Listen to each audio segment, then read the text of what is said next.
전쟁은 이기려고 하는 겁니다. 그런데 내가 공격할 때 나와 같은 세기로 혹은 그보다 더 가혹하게 반격을 한다면 과연 공격을 할 수 있을까요? 오늘 소개할 무기는 바로 적의 공격을 막는 가장 강력한 카운터어택, 반격의 제왕 오하이오급 핵잠수함입니다. 본격적인 소개에 앞서 좋아요, 구독, 댓글, 알림 설정 부탁드립니다. 미국에는 3대 핵펀치가 있습니다. 마이클 타이슨이요?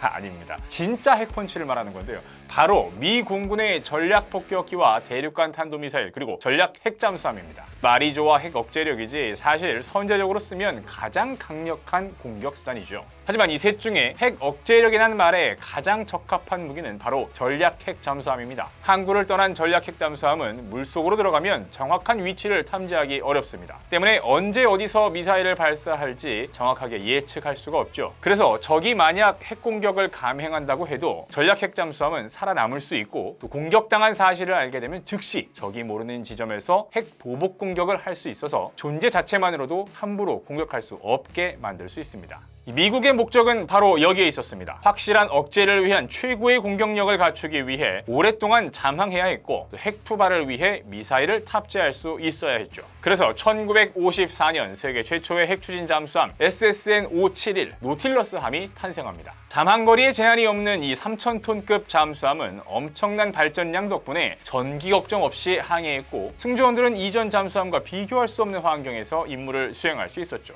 엄청 쾌적했다고요. 하지만 아직 한 가지 부족했습니다. 이 노틸러스 함에는 핵탄두를 날려보낼 수 있는 미사일이 없었던 겁니다. 6개의 어뢰 발사관만 있었죠. 미국이 잠항 능력에 집중하던 사이 소련은 투발 수단에 집중합니다. 프로젝트 611형 잠수함, 나토 명칭으로는 줄루급 디젤 잠수함에 액체 연료를 사용하는 탄도미사일을 탑재한 겁니다. 세계 최초로 R-11FM SLBM을 장착한 줄루급 잠수함은 재래식 탄두일 경우 280km, 핵탄두를 장착했을 때는 150km까지 미사일을 날릴 수 있었습니다. 1955년 9월 16일 R-11FM 미사일이 성공적으로 발사되자 미국은 조급해졌습니다. 같은 해 사거리 1000km의 레귤러스 순항 미사일을 서둘러 배치했지만 이 미사일은 결정적인 결함이 있었습니다. 미사일을 발사하려면 일단 수면 위로 올라와서 미사일을 잠수함 위에다 설치한 뒤에 발사를 해야 했던 것이었습니다. 즉 잠수함이기를 포기해야 했던 거죠. 오랜 잠항 능력과 핵 투발 수단 두 가지를 다 갖고 싶었던 미국은 1960년 고체 추진체를 사용하는 폴라리스 SLBM을 개발합니다.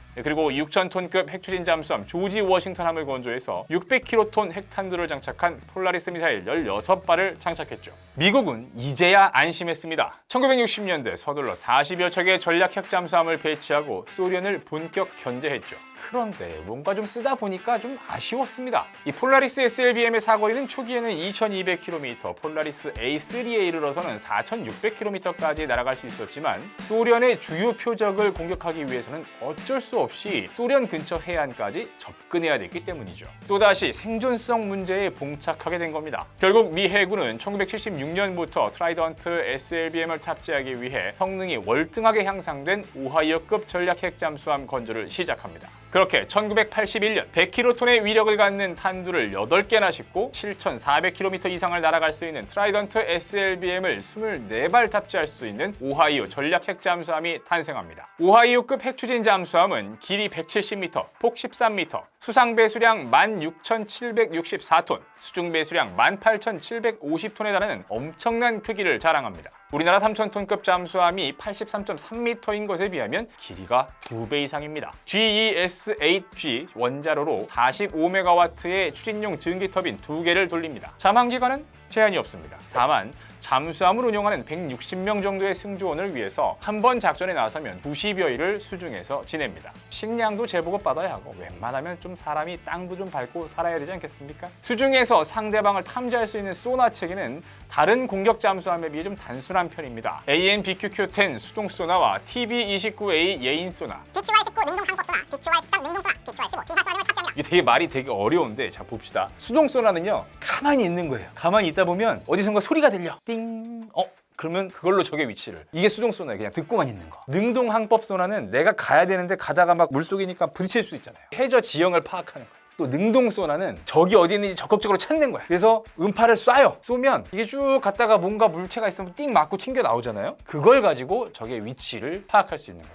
이 정도 소나를 갖췄다 그런 얘기입니다. 자, 다시 가시죠. 가장 중요한 무장은 533mm 마크 48 어뢰 발사관 4개를 기본으로 SSBN에는 트라이던트2 탄도미사일 24발을, 또 SSGN에는 토마호크 순항미사일 154발을 탑재할 수 있습니다. SSGN은 핵추진 순항유도탄 잠수함이고요. 이 오하이오급 잠수함에 토마호크 순항미사일을 탑재해서 타격 임무를 주로 하는 잠수함을 말합니다. SSBN은 핵추진 탄도유도탄 잠수함으로 역시 오하이오급 잠수함에 잠수함 발사 탄도미사일, 즉 SLBM을 탑재해서 전략적 임무를 수행하는 그런 잠수함을 말하는 겁니다. 따라서 엄밀하게 따지면 핵 억제력에 정확하게 부합하는 것은 SSBN이라고 할 수 있겠습니다. 오하이오급은 1981년부터 모두 18척이 건조됐는데 냉전이 끝난 뒤 1994년 클링턴 행정부에서 발표한 핵태세 검토 보고서에 따라서 오하이오, 미시간, 플로리다, 조지아 등 4척이 2002년 후반 개조에 착수했고 2008년 현역으로 복귀했습니다. 순항미사일 탑재로 무장을 변경한 SSGN은 특수전 임무를 지원하는 임무도 새롭게 맡게 됐습니다. 이를 위해 잠수함 상단부에 소형 잠수정을 발진시킬 수 있는 장비가 추가됐고 특수전 요원 66명이 탑승해서 수중 침투 작전 등을 펼칠 수 있는 작전 능력을 갖췄죠. 자, 저는 2011년 5월 2일 부산 해군작전사령부를 방문한 SSGN 727 이시건함을 취재한 적이 있었습니다. 물론 자망을 해보지는 못했지만 이 정박해 놓은 잠수함 내부에 들어가서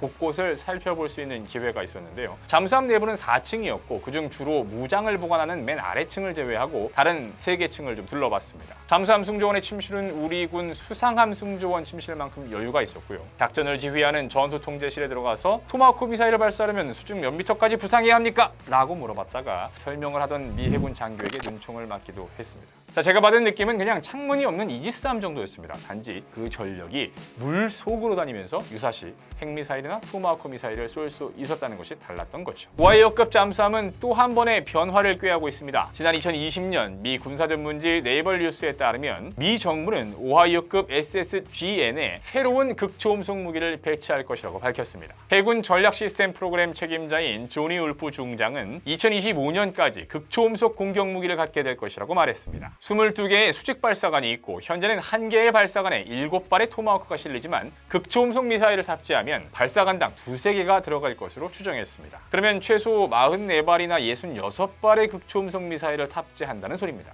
그것도 계획대로라면 내년이네요. 대단해. 최근 한반도는 냉전 초기 미국과 소련의 모습을 연상케 하는 장면이 많이 연출되고 있습니다. 잠수함과 관련해서도 역시 마찬가지인데요. 북한은 지난해 9월 구형 디젤 잠수함을 개조해서 10개의 미사일 발사관을 갖춘 김군옥 영웅함을 진수했습니다. 물론 이 잠수함이 제 기능을 발휘할 것이냐라는 질문에 군 관계자나 군사 전문가들은 느낌표보다는 물음표를 많이 찍습니다. 하지만 북한이 핵을 보유하고 각종 투발 수단을 다양화시키고 있는 것은 자명한 사실이죠. 때문에 북한의 핵무기 사용 의지를 꺾을 수 있는 억제력을 높여야 한다는 목소리가 높아지고 있고 또 핵추진 잠수함이 그중 강력한 대안이다라고 주장하는 사람들이 많아지고 있습니다. 북한의 도발로 한반도 긴장이 고조될 때마다 미국의 핵잠수함이 입항하는 것, 이것만으로 우리가 만족할 수 있을까요? 그렇다면 우리도 핵추진 잠수함을 가져야 할까요? 여러 생각이 드네요. 보라매님들의 의견 댓글로 남겨주세요.